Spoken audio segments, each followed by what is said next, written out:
All right, good afternoon. I have a couple of senior personnel appointments to share with you at the top of this briefing. Today, the Secretary General is appointing Amandeep Singh Gill of India as his envoy on technology. The Secretary General wishes to extend his appreciation and gratitude to the Assistant Secretary General for Policy Coordination and Interagency Affairs, Maria Francesca Spatolisano, for her dedication and commitment as the acting envoy on technology.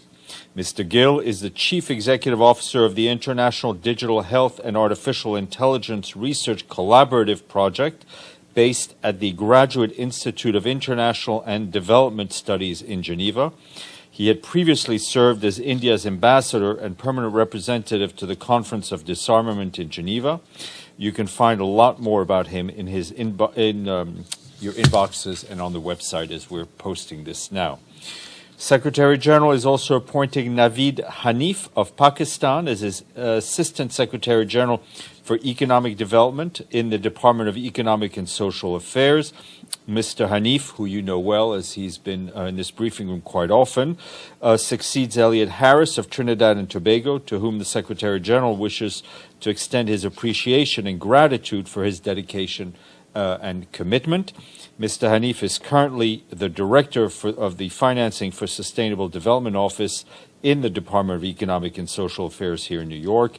He brings to the position more than 30 years of experience in national and international civil service, and we congratulate our friend Naveed on this appointment. The Secretary General is on a plane back to New York, where he left Los Angeles a bit earlier this morning, and yesterday afternoon he spoke at the plenary of the Summit of the Americas.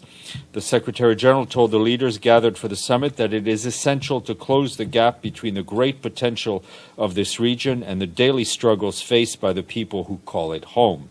Across the region, he said, we see countries that continue to be weighed down by a toxic brew of inequality, poverty, crime, insecurity, and mistrust.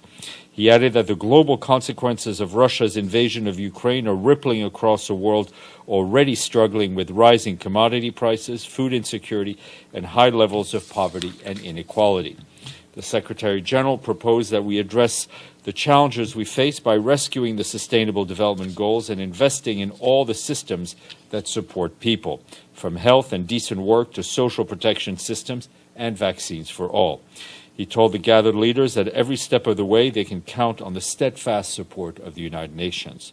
We shared his remarks last night, as well as readouts of his meetings with the President of Argentina, Costa Rica, and the Foreign Minister of Honduras. From Ukraine, our humanitarian colleagues are continuing to step up their support to millions of people who've now endured 107 days of war. We and our partners have reached more than 8.1 million people with aid since 24th of February. In the past week alone, we've reached more than 350,000 people.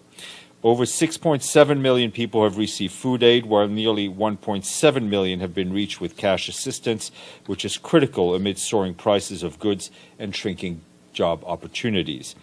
More than 3.3 million people have been able to get access to clean water and improved sanitation, and a surge from over 400,000 people just a couple of weeks ago.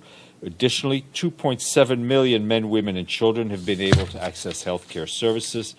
However, the number of people reached is just half of the nearly 16 million people who need urgent humanitarian aid in Ukraine.